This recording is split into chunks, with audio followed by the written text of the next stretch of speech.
and it was I give that book, I mean, that was the reason that put me on the right path.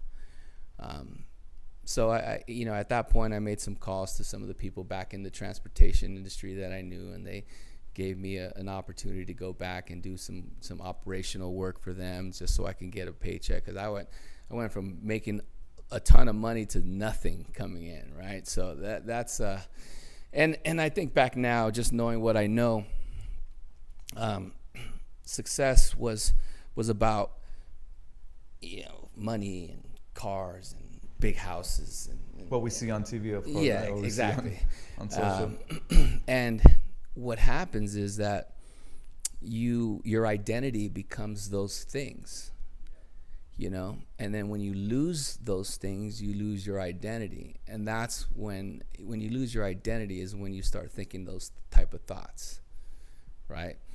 And that's what happened to me, man. I my whole identity was based on a level of success and how people looked at you and how people wanted to kind of do the things that you were doing and have the things that you had. And then when you didn't have it anymore, and then you also find out who your true friends are at the time too, when all that shit's gone, right?